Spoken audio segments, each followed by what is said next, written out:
En la primera parte del catecismo, que viene a ser el, el tema de la profesión de fe, la fe que se cree, es allí donde se desarrolla el tema de la iglesia. Pero antes de eso, vamos a señalar que dentro de los artículos de la fe, el creo en la iglesia forma parte del noveno artículo de nuestro credo. Entonces la iglesia, el catecismo, perdón, como trata todo el tema de la fe que se profesa en la primera parte de todo el catecismo, es allí donde se presenta también el tema de la iglesia, se desarrolla todo el tema de la iglesia en el artículo 9 y el tercer capítulo, que se titula Creo en la Iglesia Católica. Los numerales son los del 748 hasta el 975. Pero no he tocado todos esos numerales, porque ahí se desarrolla la iglesia, el tema de la iglesia, la doctrina, de modo muy general y muy completo. Yo me he centrado un poco en la primera parte. Dentro de este artículo de fe, el noveno artículo, creo en la iglesia, en la primera parte se trata del misterio de la iglesia dentro del plan de Dios. Y esto es justamente lo que veremos en este tema formativo, el fundamento bíblico de la iglesia. Los numerales son del 748 hasta el 780, para que después también ustedes puedan ir al catecismo, leerlo más detenidamente, profundizar un poco más en este tema. Antes de empezar a desarrollar este tema, hemos de dejar sentado que la iglesia tiene como misión iluminar a todos los hombres con la luz de Cristo. Esa es la misión fundamental de la iglesia, ser luz en medio de nuestro mundo. Pero esa luz es la luz de Cristo, es el centro de la iglesia. Cristo es su única luz y su fundamento. Usando una imagen comparativa, que también los santos padres solían utilizarla, diríamos que la iglesia es como la luna que refleja la luz del sol. Por eso se ha puesto allí ese pequeño icono, esa imagen, para un poco comprender el sentido de la iglesia. La iglesia no tiene luz propia. La luz, el mensaje que la iglesia manifiesta en medio de nuestro mundo, es el mensaje de Cristo. La iglesia muestra a Cristo. Cristo es la luz que está en el centro, en el corazón mismo de la iglesia. Eso para tenerlo en cuenta desde el principio. Por otro lado, la iglesia también está íntimamente relacionada con el Espíritu Santo. Cuando nosotros proclamamos el credo, antes de decir creo en la Iglesia Católica, señalamos creo en el Espíritu Santo. En el credo niceno-constantinopolitano, inclusive se señala creo en el Espíritu Santo, Señor y dador de vida, que habló por los profetas. Y luego de ello, de ese artículo octavo que manifiesta la fe en el Espíritu Santo, se pasa al artículo noveno, donde se señala creo en la Iglesia, una santa, católica y apostólica. Entonces, previo a la confesión de la fe en la Iglesia está la confesión de la fe en el Espíritu Santo. Entonces, hay una relación íntima también entre el Espíritu Santo y la Iglesia. El Espíritu Santo es fuente y dador de la santidad, y es ese mismo Espíritu el que ha dotado de santidad a toda la Iglesia. Así pues, la Iglesia viene a ser el lugar donde florece el Espíritu, tal y como lo señala también este padre de la Iglesia, San Hipólito. Y por eso les ponía también ese otro pequeño icono, esta imagen, donde se muestra el Espíritu Santo, que es la que lleva, la que guía a la iglesia, es el lugar donde el Espíritu Santo se manifiesta en su plenitud. Entonces tenemos ya más o menos dos imágenes para iniciar este tema, dos imágenes previas que nos permiten comprender el misterio de la iglesia. La iglesia tiene a Cristo como el centro, y como su luz, la iglesia manifiesta al mundo la luz de Cristo, y la iglesia se deja constantemente guiar e iluminar con el Espíritu Santo. Es el lugar donde florece el Espíritu Santo. Entramos ya en lo que viene a ser el tema más relacionado al ámbito de la revelación divina, al ámbito bíblico, la iglesia en el designio de Dios. En principio, la palabra iglesia o eclesía viene del griego ekkalein, que literalmente significa llamar fuera, pero significa eclesía, convocación. Designa asambleas del pueblo, en general, de carácter religioso. Así lo encontramos, por ejemplo, en el libro de los Hechos de los Apóstoles, en el capítulo 19:39, allí se señala, y si tenéis algún otro asunto, se resolverá en la asamblea legal. Entonces, dentro de lo que es el pueblo judío, se solían tener distintas convocaciones o asambleas, en griego, eclesías. Entonces tenía esa connotación, el término eclesía, era la convocación, una asamblea, normalmente de carácter religioso. Se encuentra así en el Antiguo Testamento, también así aparece en el Nuevo Testamento. Pero poco a poco este término eclesía, que se utilizaba para las asambleas distintas que se desarrollaban dentro de la comunidad, inclusive en el ámbito no religioso, la convocación eclesía se tenía como fin un trabajo público, un servicio en torno a la comunidad, que también eran asambleas que buscaban desarrollar temas en torno a la comunidad. En el Antiguo Testamento se usa este término eclesía para designar a la asamblea del pueblo elegido en la presencia de Dios, sobre todo cuando se trata de la asamblea del Sinaí, en donde Israel recibió la ley y fue constituido por Dios como su pueblo santo. Esto está en todo el capítulo 19 del libro del Éxodo. Allí se encuentra esta expresión de eclesía para designar a la asamblea del pueblo convocado, y ese pueblo elegido en la presencia de Dios, ante la presencia de Dios, para realizar una alianza con Dios. La primitiva comunidad cristiana, ya pasando al Nuevo Testamento, a la luz de esta expresión eclesía, la primitiva comunidad cristiana, al darse a sí mismo el nombre de iglesia, se reconoce heredera de aquella asamblea del Sinaí, aquella asamblea convocada ante la presencia de Dios para realizar una alianza con el Señor, donde recibe las tablas de la ley y se constituye en pueblo santo. Entonces, la comunidad cristiana, los creyentes en Cristo, que también se aplican a sí mismos el término iglesia, se saben herederos de esa realidad, de esa asamblea del Antiguo Testamento, en el contexto del Éxodo, de la alianza que se sella con el Señor, con Dios, y de la realidad de esa asamblea convocada, la realidad de pueblo, como pueblo de Dios. Entonces, ya empieza a adquirir un sentido propio y distinto este término eclesía dentro de lo que es la comunidad cristiana. Se reconoce por eso heredera de aquella asamblea. En esta asamblea, Dios convoca a su pueblo desde todos los confines de la tierra. El término Kyriake, que viene a señalar al Señor como tal, ese término griego, Kyriake, del que se derivan también las palabras church en inglés y Kirche en alemán, significa la que pertenece al Señor.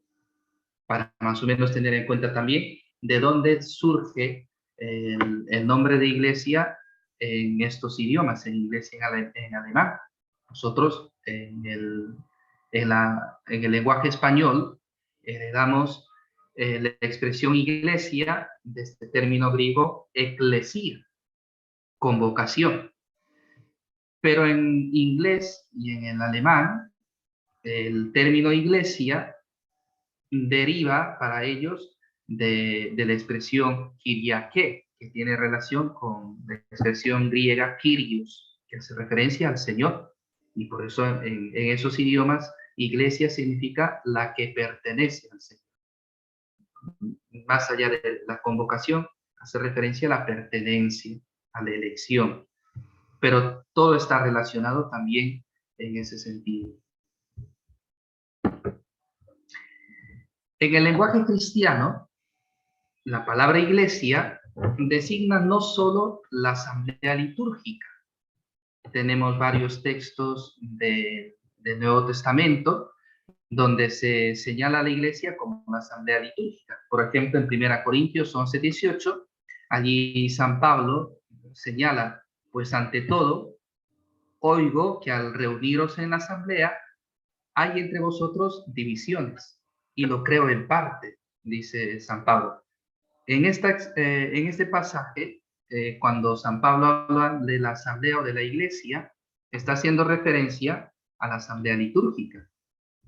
San Pablo está corrigiendo un tema que se había metido dentro de la comunidad de Corinto, que no vivían bien la caridad dentro de las asambleas o de las reuniones litúrgicas.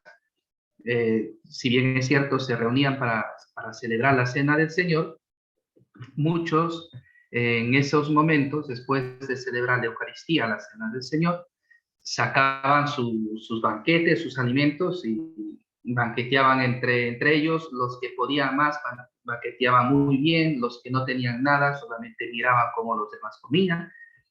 Había demasiada desigualdad, y por eso es que San Pablo les dice, cuando ustedes se reúnen en la asamblea, en la iglesia, hay entre ustedes divisiones, y lo creo en parte, dice Pablo, y corrige ese tipo de actitudes de falta de comunión.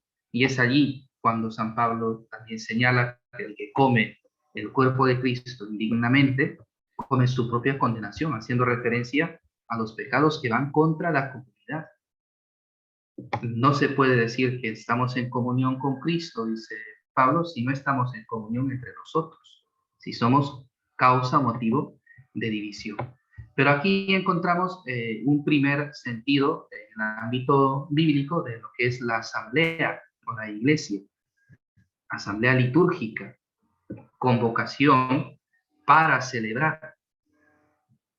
Pero también otro sentido un poco más amplio que tiene el término eclesía dentro de lo que es el lenguaje cristiano nuestro, está el de la comunidad local.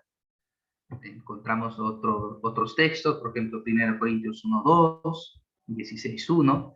Aquí recojo 1 Corintios 1:2, allí San Pablo señala, dice, a la iglesia de Dios que está en Corinto, a los santificados en Cristo Jesús, llamados a ser santos. Entonces estamos allí en la introducción de la carta, en el saludo. San Pablo está manifestando que la carta que él escribe se dirige a la iglesia de Dios que está en Corinto. Es una comunidad local, una asamblea, una convocación de fieles que están presentes en un lugar determinado. En este caso es Corinto, a los santificados en Cristo Jesús, llamados a ser santos. Entonces tenemos ya la asamblea litúrgica por un lado, el otro sentido de comunidad local, y un tercer sentido mucho más amplio de comunidad universal, a toda la comunidad universal de los creyentes. Por ejemplo, tenemos textos como 1 Corintios 15:9, Gálatas 1:13, Filipenses 3:6. Recojo aquí el texto de 1 Corintios 15:9. Allí San Pablo dice, pues yo soy el último de los apóstoles, indigno del nombre de apóstol, por haber perseguido a la iglesia de Dios. En este caso, iglesia de Dios hace referencia no a la comunidad local, sino a la iglesia de modo universal, de modo general.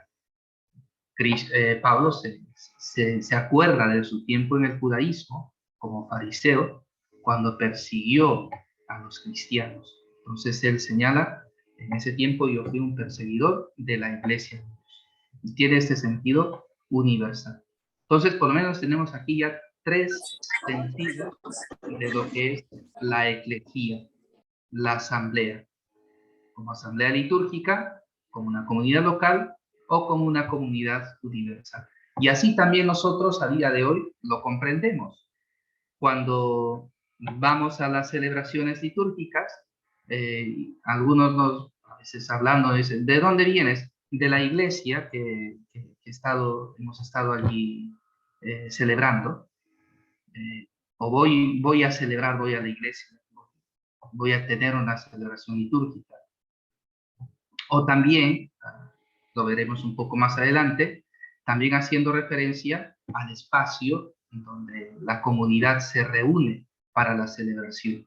Pero ese espacio ya adquiere su sentido o el nombre de iglesia en referencia a la comunidad que se reúne. La comunidad que se reúne para la asamblea, para la liturgia, necesita de tener un lugar propio donde congregarse para celebrar. Entonces la asamblea, esa asamblea es la iglesia, la comunidad que se congrega. Y por ende, por extensión, el espacio donde se reúne esa comunidad también adquiere el sentido, el nombre de iglesia. La iglesia, por tanto, es el pueblo que Dios reúne en el mundo entero. La iglesia de Dios existe en las comunidades locales y se realiza como asamblea litúrgica. Entonces, aquí hemos recogido esos tres aspectos. El pueblo que se reúne en el mundo entero, la iglesia de Dios que existe en comunidades locales concretas y se realiza, se manifiesta en las asambleas litúrgicas, sobre todo en la Eucaristía. La iglesia vive de la palabra de Dios y del cuerpo de Cristo, y de esta manera viene a ser ella misma cuerpo de Cristo. Entonces esto para ir dejando en claro ya a la luz de los textos del Nuevo Testamento, los sentidos que adquiere la expresión eclesia o iglesia. Luego ya pasamos un poco más a fondo lo que es el sentido o los textos más bíblicos, hablando ya en los símbolos de la iglesia. A la luz de la palabra de Dios encontramos distintos símbolos que se aplican a la iglesia como tal. En las Sagradas Escrituras encontramos muchas imágenes y figuras relacionadas entre sí, a través de las cuales la revelación nos descubre el misterio inagotable de la iglesia. Imágenes y figuras que nos van mostrando o descubriendo aspectos de la iglesia. La iglesia es un misterio inagotable. Es una realidad que nace del corazón de Dios, que está presente en medio de nuestro mundo para iluminar la realidad humana con la luz de Cristo.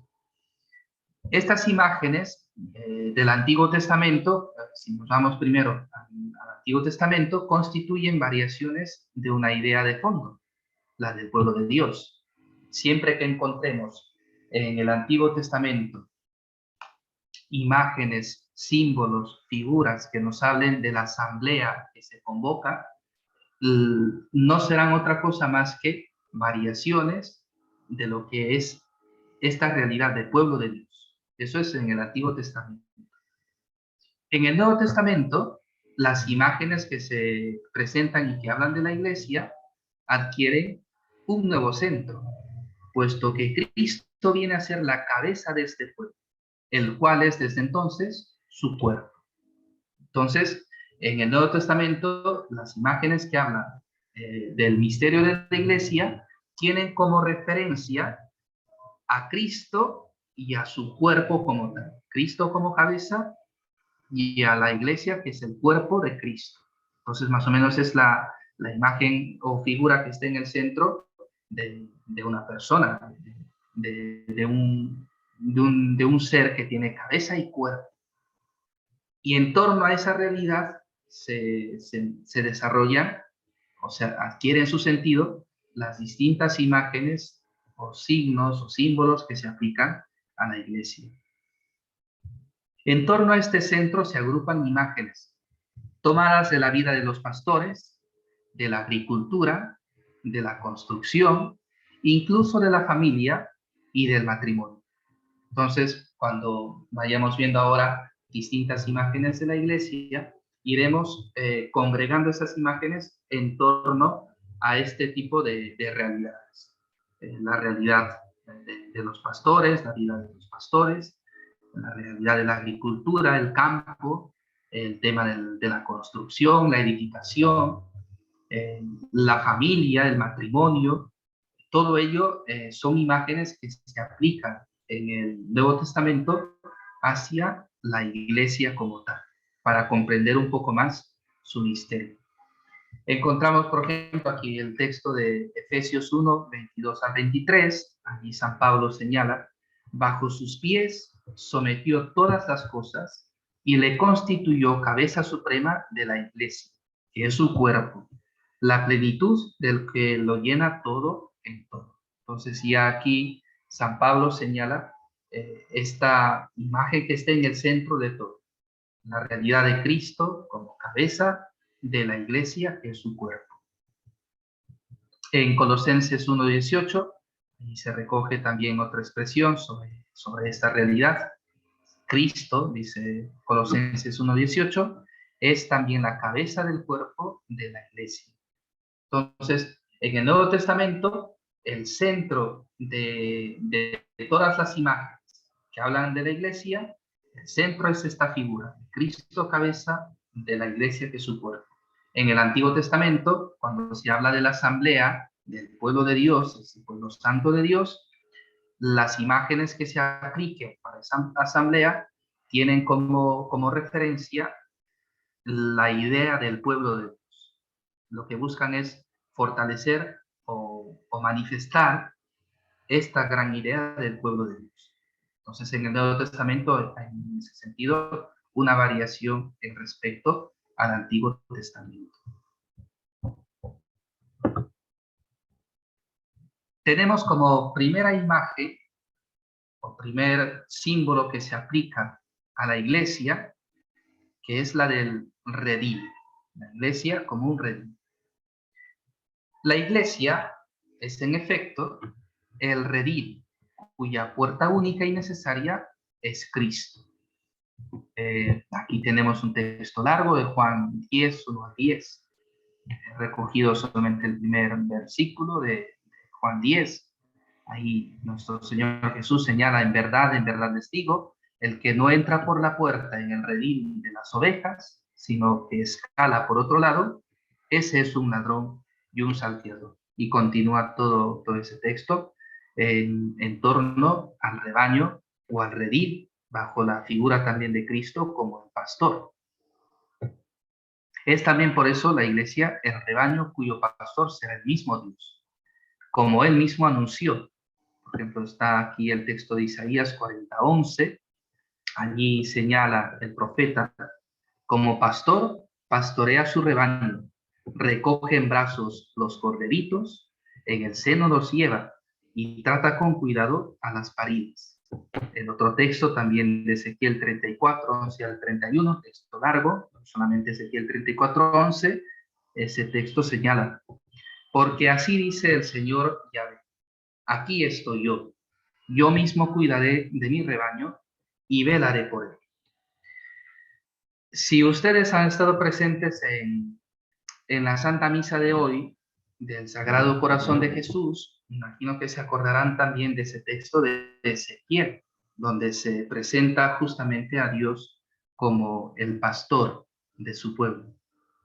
Y yo mismo pastorearé a mi rebaño. Es justamente ese texto que hemos recogido aquí, Ezequiel 34:11. Pero claro, en la liturgia de hoy se presenta todo ese pasaje bastante largo, Ezequiel 34:11 al 31, donde Dios se cansa de los pastores que él ha ido suscitando al frente de su pueblo, y al ver que en vez de llevar al pueblo a la santidad, en vez de moverlo a la fidelidad, a la alianza, lo que hace es más bien señalar que Él, Dios mismo, toma las riendas de este pueblo. Yo seré el pastor, dice Dios. Voy a congregar a mis ovejas dispersas, las reuniré nuevamente. Entonces es la figura, la imagen del rebaño y del pastor. En este caso el rebaño aplica al pueblo de Dios. Y en el Nuevo Testamento aplica a la iglesia. Aunque son pastores humanos quienes gobiernan a las ovejas, sin embargo, es Cristo mismo el que sin cesar las guía y alimenta. Él es el buen pastor y cabeza de los pastores. Esto, por ejemplo, aquí hay textos como Juan 10:11, 1 Pedro 5:4. Cristo es la cabeza también de todos los que están al frente de las comunidades, al frente de la iglesia. Cristo dio su vida por las ovejas. Juan 10:11 al 15. Todo esto también está recogido y desarrollado en la Constitución Apostólica de la Lumen Gentium, en el numeral 6. Allí se presenta también en la iglesia bajo esta imagen, la del redil. Por eso les ponía ahí a un costado de esta diapositiva, esa imagen de Cristo que tiene a un corderito en brazos y las demás ovejas alrededor de él. Es decir, Cristo, el pastor, es el centro, el que guía, pastorea a su iglesia, el que se preocupa de verdad por sus ovejas, el que entrega su vida por sus ovejas, es decir, por su iglesia. Eso como primera imagen que se aplica en el lenguaje bíblico a Cristo. No, perdón, a la iglesia. Tenemos una segunda imagen que se aplica a la iglesia como campo de Dios. La iglesia es labranza o campo de Dios. Encontramos en 1 Corintios 3:9. He recogido aquí el texto de Juan 15, 1 al 2, pero en 1 Corintios 3:9, allí San Pablo señala a los cristianos que son la edificación, el cuerpo de Dios, y al mismo tiempo son también campo de Dios. Edificio y campo son dos imágenes que se aplican. Lo de la edificación lo veremos un poco más adelante, y nos centramos en lo que es la idea o la imagen del campo de Dios, tomado de la agricultura. En este campo crece el antiguo olivo cuya raíz santa fueron los patriarcas y en el que tuvo y tendrá lugar la reconciliación de los judíos y de los gentiles. Esa es la imagen que tiene también San Pablo en Romanos 11, 13 al 26. Entonces, el campo es una realidad amplia donde va creciendo el pueblo de Dios, el olivo que se planta. Jesucristo utilizará también la imagen en torno al campo, la imagen de la viña. El labrador del cielo la plantó como viña selecta. Mateo 21, 33 al 43. Isaías 5, 1 al 7 también se habla de la imagen de la viña. La verdadera vid es Cristo, que da vida y fecundidad a los sarmientos, es decir, a nosotros que permanecemos en él por medio de la iglesia, y que sin él no podemos hacer nada. Juan 15, del 1 al 5. Aquí recojo el texto de Juan 15, del 1 al 2, para eliminar un poco esta imagen de la iglesia como campo de Dios, o la iglesia como la vid, donde Cristo es la vid y los que forman parte de la iglesia son los sarmientos. Dice allí Jesús: yo soy la vid verdadera y mi Padre es el viñador. Todo sarmiento que en mí no da fruto, lo corta, y todo el que da fruto, lo limpia. Entonces así se contempla bien a la luz de lo que es este lenguaje de la agricultura, que la iglesia es el campo, esa realidad amplia donde van creciendo todos los que se mantienen unidos a Cristo. Otra de las imágenes que se aplica a la iglesia es la de construcción de Dios. También muchas veces a la iglesia se la llama construcción de Dios. La encontramos en 1 Corintios 3:9, justamente el texto que le decía en la diapositiva anterior. Ahí San Pablo señala, ya que somos colaboradores de Dios y vosotros, campo de Dios, edificación de Dios. Entonces son estas dos imágenes que San Pablo aplica a la iglesia. Está hablando de la comunidad. Ustedes, dice, son campo de Dios, edificación de Dios. Entonces la iglesia quiere también estas imágenes de construcción de Dios. El Señor mismo se comparó a la piedra que desecharon los constructores, pero que se convirtió en la piedra angular. Eso está en Mateo 21:42. Sus paralelos también en Hechos 4:11, 1 Pedro 2:7, el Salmo 118:22. Ahí se presenta esta figura de la piedra que desecharon los arquitectos y que se ha constituido en piedra angular del edificio. Los apóstoles construyen la iglesia sobre ese fundamento. Por ejemplo, el texto de 1 Corintios 3:11, hablando de esta misma realidad, San Pablo está hablando de la colaboración que se da entre los apóstoles. Allí él señala que, por ejemplo, él dice, Pablo sembró la semilla, Apolo regó la semilla para que crezca, pero es Cristo el único que da el crecimiento. Es Cristo el único fundamento. Entonces los apóstoles construyen la iglesia sobre ese fundamento que es Cristo, que le da solidez y cohesión. Esta construcción recibe diversos nombres. Uno de esos nombres es la de casa de Dios. Lo encontramos en 1 Timoteo 3:15.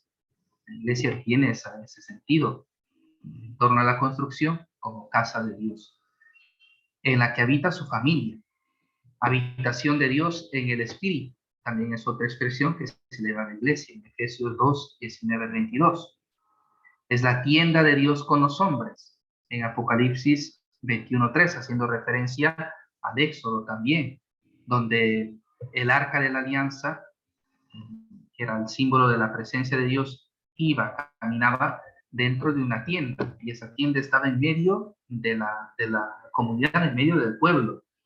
Entonces la iglesia también tiene ese sentido de la tienda de Dios, el lugar donde Dios habita, en medio de todos los hombres. Por eso la iglesia tiene que iluminar a todos los hombres. Y sobre todo, la iglesia es el templo santo. Esa edificación donde todos nosotros, los que creemos en Cristo, como piedras vivas, también formamos parte de ese templo.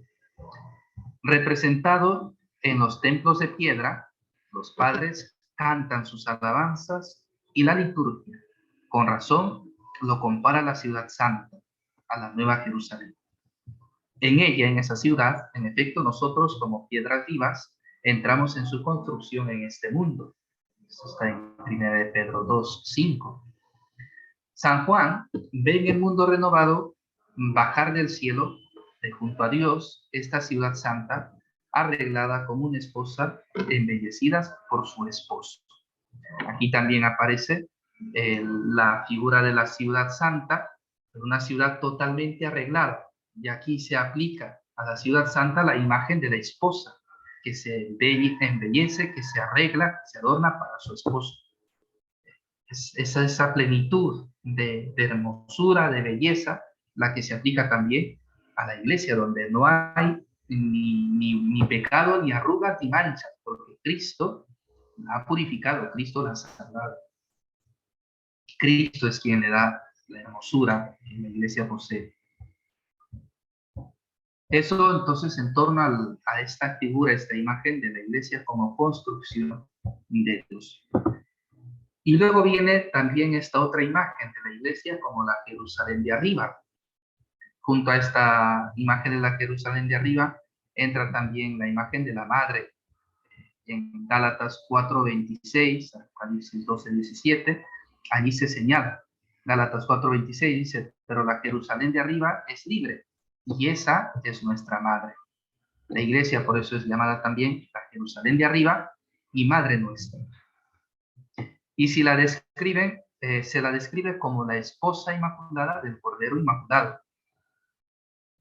Eso está en Apocalipsis 19:7, 21:2, 9 en Apocalipsis 22:17. Ahí se presenta esta figura de la iglesia, esa dimensión de la iglesia como la esposa inmaculada del Cordero Inmaculado. Cristo la amó y se entregó por ella para santificarla. Eso está en Efesios 5:25-26. Se unió a ella en alianza indisoluble, la alimenta y la cuida. Efesios 5:29. Y lo hace sin cesar constantemente. Así hemos visto estas distintas imágenes que se aplican a la iglesia en torno a estas cuatro realidades. La realidad del redil, el ámbito del pastoreo, la realidad del campo, el campo de Dios, el ámbito de la agricultura, la realidad de la construcción o la edificación, de la casa, la familia, todo está ahí dentro de esa imagen.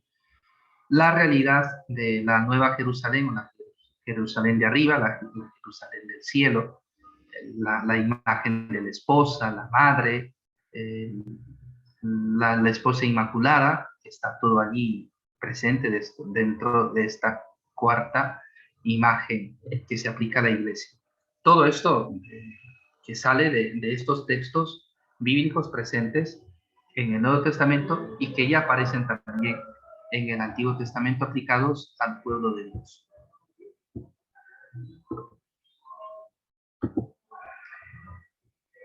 Aquí nos hacemos, después de esto, una pregunta. ¿Cuándo en sí comienza la iglesia? Encontramos textos en el Antiguo y en el Nuevo Testamento que nos hablan de esta realidad de la iglesia. La gran pregunta es, ¿cuándo comienza la iglesia? El nacimiento de la iglesia constituye, en principio, un designio nacido en el corazón del Padre, es decir, tiene su origen en el seno de la Santísima Trinidad. La iglesia, como misterio, es un misterio de comunión que nace, que forma parte del corazón mismo de Dios. Es un designio de Dios. Su origen está en la Santísima Trinidad. Tiene por tanto, su origen eterno en el corazón mismo de Dios. Pero si nos remitimos a lo que es la revelación divina, veremos que la iglesia fue preparada en la antigua alianza, en el Antiguo Testamento. Aparece como una realidad en el Nuevo Testamento, pero ya está prefigurada o preparada en la antigua alianza. Como asamblea convocada o como convocación, la iglesia tiene su origen en el instante en que el pecado destruye la comunión de los hombres con Dios y la de los hombres entre sí. Es allí cuando la iglesia empieza a tener su aparición. Claro, porque necesita convocarse. El pecado destruye, el pecado divide, el pecado aleja. Entonces, una vez que se da la realidad del pecado en nuestra historia humana, empieza la necesidad de convocar nuevamente al hombre, de convocar al pueblo, de convocar a la comunidad para que otra vez entre en comunión con Dios y en comunión consigo mismo, con los hombres, con los hermanos. Entonces allí empieza a tener ya su prefiguración y su preparación en la antigua alianza. La reunión de la iglesia es, por así decirlo, la reacción de Dios al caos provocado por el pecado. Esta reunificación se realiza secretamente en el seno de todos los pueblos. En cualquier nación, el que le teme a Dios y practica la justicia, le es grato, dice los Hechos de los Apóstoles en el capítulo 10:35. Claro, todo el Antiguo Testamento, los pueblos que buscan a Dios, las personas que buscan vivir de acuerdo a la ley natural, a la ley que Dios ha puesto en los corazones, todo aquello que busca reunificar, convocar, también en comunidad para celebrar la fe, ya sea dentro del ámbito judío o dentro del ámbito cristiano, todo ello constituye o contribuye a lo que es la convocación definitiva de Dios dentro de su iglesia. La preparación lejana de la reunión del pueblo de Dios comienza, por tanto, con la convocación de Abraham, a quien Dios promete que llegará a ser padre de un gran pueblo. Génesis 12, 2, 15, 5 al 6. La preparación inmediata comienza con la elección de Israel como pueblo de Dios. Eso está, por ejemplo, en Éxodo 19, 5 al 6, Deuteronomio 7 al 6. Y por su elección, Israel debe ser el signo de la reunión futura de todas las naciones. Esto está en todo el Antiguo Testamento. Sobre todo los profetas señalan que la bendición de Dios a todos los pueblos pasa por Israel. Al igual que se le dice a Abraham, en ti serán benditas todas las naciones. Cuando ya se da la realidad del pueblo de Israel, Dios manifiesta a este pueblo que a través de él, del pueblo, Dios bendecirá a todas las naciones. Entonces así se va preparando también la asamblea futura, la iglesia como tal, ya en el tiempo de Cristo. Pero ya los profetas acusan a Israel de haber roto la alianza y haberse comportado como una prostituta. Eso está en Oseas 1, Isaías 1, 2 al 4, Jeremías 2, etc.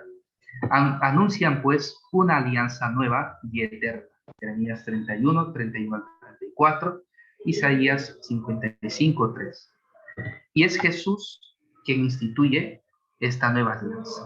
Entonces así vemos a lo largo de la historia de la salvación como la iglesia nace en el corazón de Dios, está preparada en la antigua alianza, con el pecado empieza la convocación como tal, de la búsqueda de reunir otra vez a la raza humana, la búsqueda de la vuelta a la comunión con Dios y la comunión entre sí, entre los hombres. Y luego ya como preparación tenemos la preparación lejana con Abraham y la preparación inmediata ya con la realidad del pueblo de Israel en las 12 tribus de Israel. Entonces tenemos allí la imagen de la preparación como tal. Los profetas se dan cuenta que este pueblo de Israel, que es la preparación inmediata para la iglesia en el Nuevo Testamento, este pueblo de Israel ha sido infiel a la alianza, ha sido infiel al cumplimiento de la ley, por lo que los profetas empiezan a hablar de una nueva y eterna alianza. Y eso se realiza a la luz de nuestra fe cristiana en Jesucristo nuestro Señor. Entonces, esta iglesia que fue preparada en la antigua alianza fue instituida por Cristo en la alianza nueva y eterna, como signo e instrumento de salvación y como sacramento universal de la salvación. Vemos, por tanto, ya en el Nuevo Testamento como Cristo anuncia el reino de Dios, elige a sus discípulos e instituye a los 12 apóstoles como fundamentos de su iglesia, es decir, Cristo dota de una estructura propia a su iglesia, donde los apóstoles son el fundamento y dentro de los apóstoles hay uno que es la cabeza, es Pedro, eso está en Mateo 16, y luego envía a sus apóstoles a anunciar la buena noticia del reino a toda la creación. Y en los Hechos de los Apóstoles nosotros vamos viendo cómo esta iglesia, por la fuerza del Espíritu Santo, se manifiesta al mundo y empieza a tener ya una estructura mucho más determinada, mucho más definida, como llega también a nuestros días, animada por el Espíritu Santo. Y es una iglesia que se abre, que tiene su visión hacia el futuro, hacia la Jerusalén del cielo, hacia la Jerusalén de arriba. Entonces, así completa la Sagrada Escritura también la imagen de la iglesia como tal. Bueno, conmigo lo dejamos allí, ya no quiero cansarles más.